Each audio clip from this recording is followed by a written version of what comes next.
family, just talking about some of the lessons I've learned from growing up playing sports. So there's 3 sports I want to talk about. One is baseball, Little League baseball, one is cross country, and one is basketball. One of those I was good at, the other 2 I was terrible at. By show of hands, were any of y'all, did any of y'all grow up playing sports? Mm-hmm. Were any of you bad at any of those sports? I was terrible at Little League baseball, okay? So bad that I played outfield. If you weren't sure, that's where kids who aren't good at baseball play, because in Little League, no one hits the ball out there. I found myself spending more than just one game sitting on the ground. My dad was not a fan of that, but I did. And I didn't bat much either. One day I asked my coach, "Hey coach, why does your son get to bat twice before I get to bat?" And he said, "Colin, he gets on base." At first I was a little dejected, but I look back now and I'm actually grateful he said that. You know, I realized that baseball was not my passion. I didn't put in the work, so I didn't get much of a result. And I think the lesson to take away from there was, hey, at least I tried. And I'm thankful I tried, but it, again, was not my passion. The second sport I played was, I ran cross country in high school. That was the worst and best 2 weeks of cross country of my life. I ended up quitting, and I look back, and again, I'm grateful that I at least attempted. And what I realized is I don't like running distance.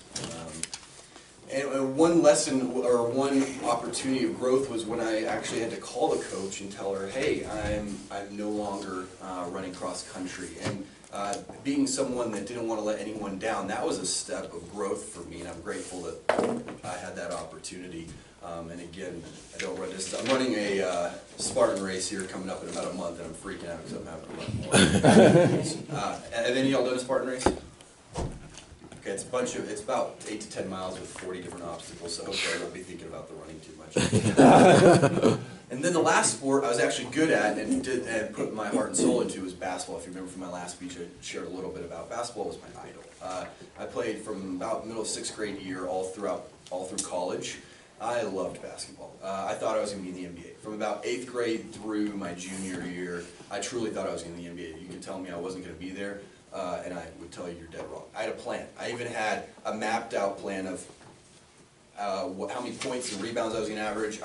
I wasn't overly optimistic too. Like I knew I wouldn't get drafted right out of college, but I knew that hey, I could probably go low Division I, go overseas for a few years, play there, hone my skills, maybe come back and either play in the D League and then go to the NBA, or scuttle in somewhere to be some bench warmer right in the league. I learned a lot of lessons from basketball. The first was that I really did put in the work. In high school, I trained, probably on average 20 to 30 hours a week. That was my goal. And one day I was at the Y for 13 and a half hours total. I genuinely thought I was going to be in the NBA. I didn't talk to girls the freshman or sophomore, all through my sophomore year. I was scared of them. I didn't want anything to with me. In middle school, 1 year I didn't eat chocolate for an entire year because I didn't want anything to stun my growth. I thought caffeine stunned my growth at the time. So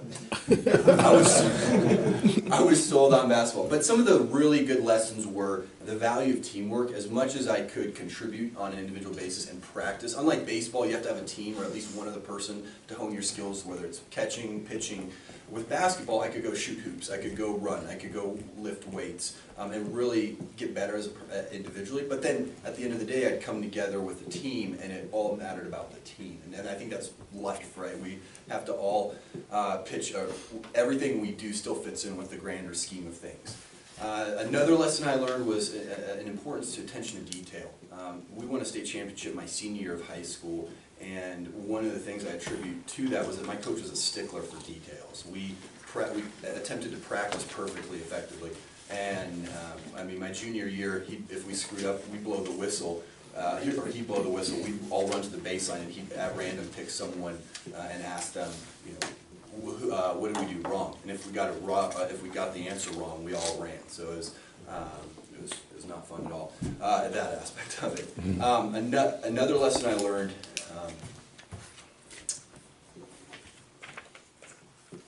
I guess the last lesson would be, you get what you put in, and I put so much into it, and I got a lot out of it. And striving and setting high goals is actually a good thing. I realized if you set really high and lofty goals, you'll probably still reach something. And I didn't play in the NBA, but I did play in college, and I'm so grateful for that. So I just share these stories to hopefully jog your memory of some things and maybe in your past that you've done that you maybe didn't even think much of, or maybe you have a track or cross-country experience where you hated it, but you've learned something. So thank you for this message.